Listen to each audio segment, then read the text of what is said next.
ஒரு கார் கம்பெனியில் ஒரு கார் ஒருத்தன் வாங்கியிருக்கான். ஊட்டி நடந்த கேஸ் ஸ்டடி. கார் கம்பெனி கொண்டு போய் புது கார் ஐஸ்கிரீம் வாங்க போவானா, அவன் வாரத்தில் 2 நாள் போவானா. போகும்போது அவன் 1 மாதம் ஒரு நாள் வெண்ணிலா வாங்குவான், ஒரு நாள் சாக்லேட் வாங்குவான். வெண்ணிலா வாங்கும்போது கார் ஸ்டார்ட் ஆகி வந்துருது, சாக்லேட் வாங்கும்போது கார் ஸ்டார்ட் ஆகல. இதை அவன் 1 வாரம் பார்த்துருக்கான். உடனே தகவல் கொடுத்துருக்கான். அங்கிருந்து ஹெச்ஆர் மேனேஜர் பேசினாரா, இல்லை இன்னொரு 1 மாதம் நீங்கள் பாருங்க. இன்னொரு 1 மாதம் பார்க்கும்போது இதே பிரச்சனை தான். என்னடா பிரச்சனைன்னு கொண்டு போய் எல்லாம் பார்த்தாங்க, ஒன்றும் பிரச்சனை இல்லைன்னு தான் வருது. அதில் ஒரு இன்ஜினியர் கிளம்பி வந்திருக்காருங்க. நீங்கள் சாக்லேட் வாங்குங்க, நீங்கள் வெண்ணிலா வாங்குங்க, நான் பார்க்குறேன். அவர் வாங்கிட்டு 2 நாள் பார்த்துட்டு அவர் ரிப்போர்ட் எழுதுறாரு. கார் நிற்குது இல்லை, அப்படி நிற்கும்போது வெண்ணிலா வாங்கும்போது அவர் உடனே எடுத்துகிட்டு போயிடுறாரு. வெண்ணிலா சீக்கிரம் கிடைக்குது.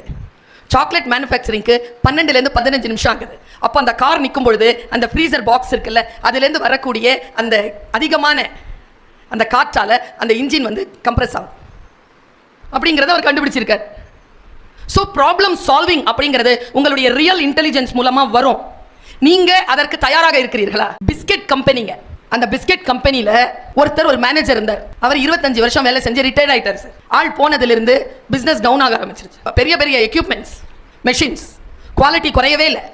என்ன பிரச்சனைனா, ஃபாரின் கண்ட்ரீஸ்க்கு போகுதுல அந்த பிஸ்கெட் பேக்கெட், அந்த பிஸ்கெட் பேக்கெட்டில் அந்த பேக்கெட் ஒன்று இருக்குது. அந்த பேக்கெட் வந்து அட்டை டப்பா, அதில் 25 பேக்கெட் போகுதுன்னா 21, 22 தான் பிஸ்கெட் இருக்கு, 3 பிஸ்கெட் இல்லை. பேர் கெட்டு போய் குறைய ஆரம்பிக்குது கம்பெனியினுடைய நேம். எவ்வளவோ பார்த்துட்டாங்க, எப்படி பிஸ்கெட் குறையுது? உள்ள கரெக்டாக தான் பேக்கிங் நடந்துட்டு இருக்கு, எல்லாமே கரெக்டாக இருக்கு. எங்க தப்பு நடக்குதுன்னு தெரியல. அந்த 25 வருஷம் எக்ஸ்பீரியன்ஸ் இருந்தார்ல, அந்த ஆளை கூப்பிட்டார். என்னையா நீ போனதுலேருந்து ஏதோ நடக்குது, என்ன பிரச்சனை? அவர் வந்து எல்லாத்தையும் சூப்பர்வைஸ் பண்ணிட்டு இப்படி சுற்றி பார்த்துட்டு, இந்த உள்ள இருந்து வரும்ல பிஸ்கெட் போட்டு பேக் பண்ணுற இந்த மெஷின், பேக் பண்ணி தள்ளும், அந்த பேக் பண்ணி தள்ளுற அந்த இடத்துல அவர் ஒரு ஃபேன் வச்சிருந்திருக்கார். அது எதுக்கு ஃபேன் எடுத்துட்டாங்க. அந்த ஃபேன் என்ன தெரியுமா, பிஸ்கெட் இல்லாத பாக்ஸ் வந்துச்சுன்னா அடிச்சு தள்ளிடும். அந்த ஃபேனை யாரோ ஒருத்தன் இங்கே எதுக்கு ஃபேன் அப்படின்னு எடுத்துட்டான் ஒருத்தன். பிஸ்கெட் பேக்கெட்ஸில் வந்து பிஸ்கெட் இல்லாமையே பேக் பண்ணி போயிருக்கு. இதை எனக்கு ஒரு கூட்டத்தில் தகவலாக தந்தவர் இந்த தமிழ்நாட்டின் அமைச்சர். ஒரு ஸ்டூடெண்ட்ஸ் கேதரிங்கில் பேசும்போது அவர் கொடுத்த தகவல். நான் சொல்கிறது RI, ரியல் இன்டெலிஜென்ஸ்.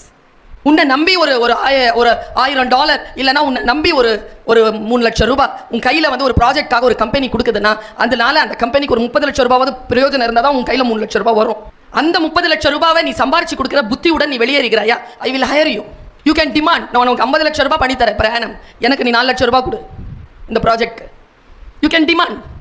எப்போ டிமாண்ட் வரும்னா, எப்போ உன்னுடைய குவாலிட்டியை நீ ஹை பண்ணிக்கிறியோ அப்போ.